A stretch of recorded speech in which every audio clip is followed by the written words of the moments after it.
Hi, I'm Bill from CJ Pony Parts. We all know that 79 through 2004 Mustangs, like this notchback behind me, make excellent drag cars. But if you're serious about racing your car, you definitely have to worry about stiffening up the chassis. From the factory, the Mustang is a unibody chassis, meaning you have a front subframe and a rear subframe that are tied together by the floors and rockers, which isn't particularly stiff from the factory. The first step in stiffening up the chassis is to install a set of subframe connectors that'll tie the front subframe and rear subframe together and make it almost like a solid frame vehicle. Today we're going to show you how to install Maximum Motorsports Subframe Connectors using this 87 Mustang notchback. There's several different options when it comes to subframe connectors. First of all, you've got two styles. You've got a weld-on subframe connector and a bolt-on subframe connector. The bolt-on ones will work and will help. In my opinion, the only one that's really going to make a huge difference in the chassis is to go with a weld-on one, which is what these Maximum Motorsports ones are. There's also two different versions of weld-on. There's a shorty style and there's the full-length one. These again are the full length, which again, in my opinion, is going to be your best choice for your Mustang. These are going to go from the front frame rail all the way back to your rear torque box, and I'm going to weld in and even include braces for your seats. I've installed these on several cars over the years, and they definitely make a difference in the overall chassis feel and make the car feel a lot stiffer. A couple words of caution before you begin this installation. It does require welding. If you're not comfortable welding or not a decent welder, leave this one to a professional, because if the welds aren't done properly, you're going to have problems with subframe connectors. The other part is going to be setup. A drive-on lift is going to be ideal for this installation. Not everybody has one. We obviously don't have one in our shop. If not, make sure the car is supported by the suspension. You don't want to have it on the body, you want it on the suspension itself, and load the suspension like the car would be on the ground. That's going to give you the best installation. When the car is up, make sure the doors open and close smoothly like they're supposed to, and you have it supported properly, and you begin your installation. For this installation, you need a lift and pull jack or a jack and jack stands, 3/8 ratchet, 15mm socket, 17mm socket, 17mm wrench, marker, grinder, welder, and safety glasses.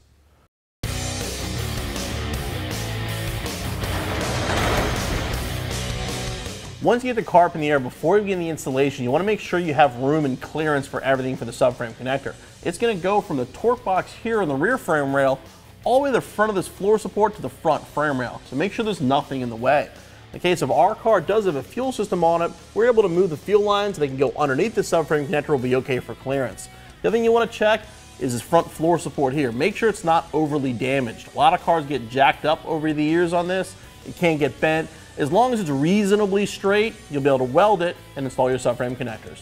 To begin the installation, you want to put the subframe connector up into place to get an idea of where we want to grind before we can weld it. The subframe connector looking down on it with the stud sticking up like this, the flange is up. The flange on the front here goes on the outside of the frame rail. That's how you determine the driver's side versus the passenger side.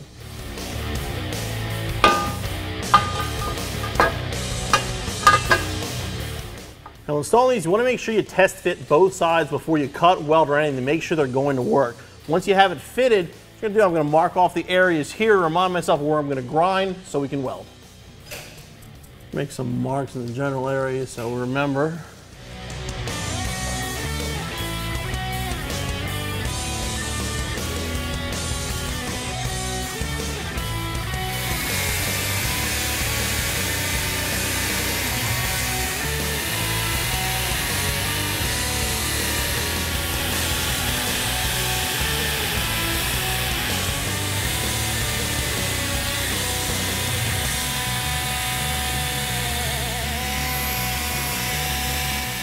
Now we're just about ready to start installing the subframe connectors. Before you do so though, you want to coat the top with either a zinc spray or some sort of a weld-through primer. Once they're on the car, you won't be able to paint this part, and you don't want it rusting in the future.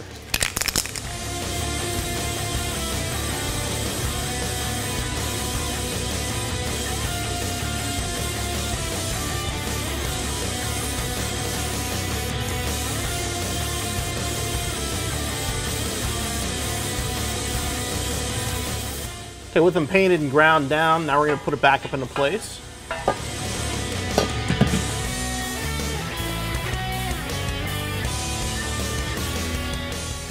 Now, once the subframe is fitted, before you weld it, make sure you install the seat braces first. You can install them after. It's easier to do it now. What you're going to do is put it over the subframe and put it over the studs for the back of the seat bolts. Just leave that there, and it'll be the last thing we actually weld once we weld the subframe connector on.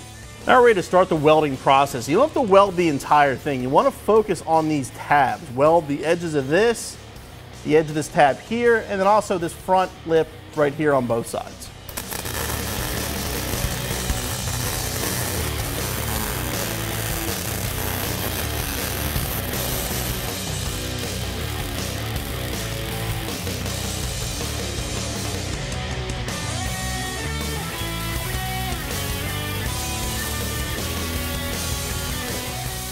We'll do the inside here as well. The inside's not as important. There is no tab here, but you're gonna have a little bit of a gap. So you wanna kind of fill it up.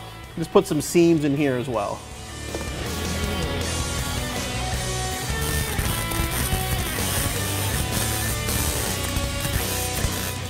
Next, we're gonna move on to the rear part. The rear has no tabs, so here, we're just gonna put some seams up against the frame rail.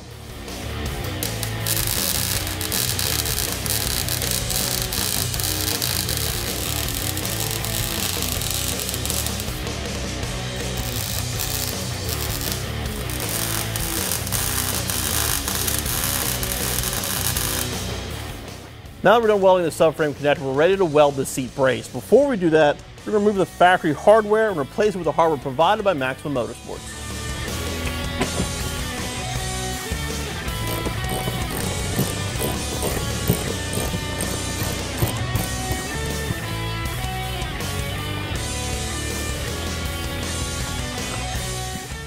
And we'll install the new hardware, which will thread in just like the original.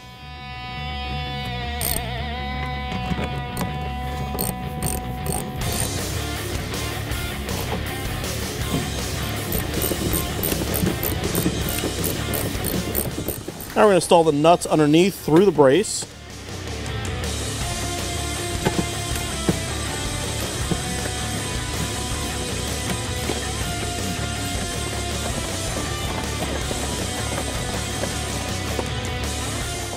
Now that everything's bolted in, we're ready to weld the seat brace. We're going to weld the edge here and the edge on the inside as well.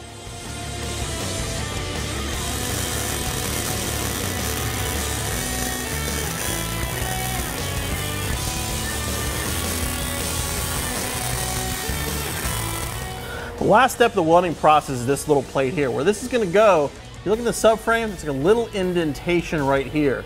This is going to go right over the indentation and just basically make it smooth. This part, if you're not using them by now, you definitely want to have a glove of some sort to hold it. Then you'll put a couple tacks to hold it in place and weld it on.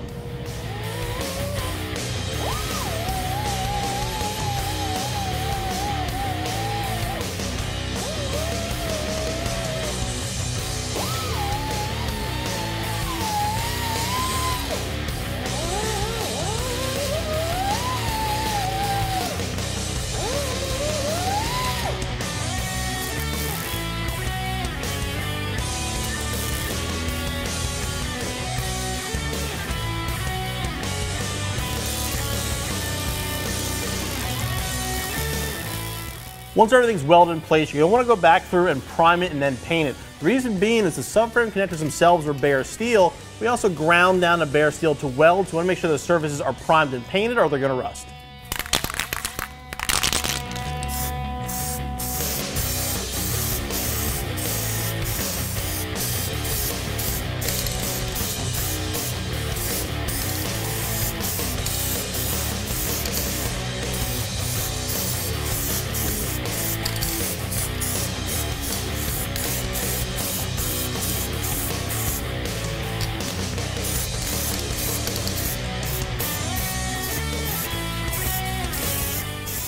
You want to repeat the process on the other side and your installation is finished.